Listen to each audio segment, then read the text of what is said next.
సంగనభట్ల వారు ఇందాక మాట్లాడుతూ నేను అనుకుంటూ వస్తున్నా, నేనేమిటి అవధానములో అని. ఎన్నో పర్యాయాలు నాకు నేను సమాధానము అమ్మవారు ఎన్నో పర్యాయాలు చెప్పింది.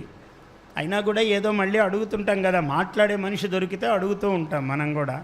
నేను అనుకుంటున్నా ఏమిటమ్మా నేను అని. ఆమెన్నది, అంత జాంబవంతులు మహామహామహులున్నారా ముందంతా. ఒక తిరుపతి వెంకట కవులంటే సామాన్యుల, ఒక కొప్పరపు కవులంటే సామాన్యుల, మహాత్ములు అన్నీ అనుభవించినవారు. కానీ ఏ కాలము వైభవం ఆ కాలముది, ఈ కాలము వైభవం ఈ కాలముది, ఇక్కడుండే వైభవం ఇక్కడిది. అందువల్ల నీవేమో హనుమంతుడివిరా, వాళ్ళంతా జాంబవంతులు మహామహా బలవంతులు అందరూ, నీవేమో హనుమంతుడివి అని ఆ అమ్మవారు ఆదేశించినట్లుగా ఒక్కసారి ఇట్లా చూసి వచ్చింది మనం చేరవలసిన చోటు అని రాజీవ్ అన్నాడు.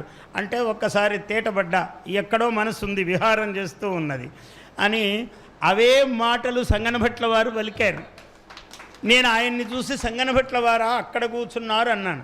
నాకు అలవాటు, వేల మంది ఉన్న సభల్లో కూడా నాకు అపారమైన గౌరవం, నాకు నిత్య సాన్నిహిత్యము నారాయణ రెడ్డి గారితో, అమేయమైన కొలవలేనంత గౌరవము గుంటూరు శేషేంద్ర శర్మ గారంటే నాకు. పద్యం అట్లా చెప్పగల పుష్టి, ఆయన అగ్రగామిగా నిలబడతాడు శేషేంద్ర శర్మ. చాలామంది నాకు నచ్చిన వాళ్ళల్లో విశ్వనాథ శిఖరం అనుకోండి, శ్రీశ్రీ, గుంటూరు శేషేంద్ర శర్మ ఇలా నిలబడతారు పద్యాల్లో. నాకెప్పుడు దాశరథి గారు, కృష్ణమాచార్య గారి పద్యం చాలా అద్భుతం. ఆయన నాకు పాట కన్నా పద్యం నచ్చుతుంది ఆయనది. నేను పద్యవాణి కాబట్టి నాకు ఎక్కువ పద్యం నచ్చుతుంది. అద్భుతమైన పద్యం చెప్తారు, శిల్పము పద్యం తిప్పటంలో. వీళ్ళందరినీ దాటి పద్యం చెప్పాలని ఎప్పుడు ఉంటుంది నాకు. నన్నయ్యను కూడా దాటాలని ఉంటుంది, దాంట్లో ఏం మొహమాటం లేదు.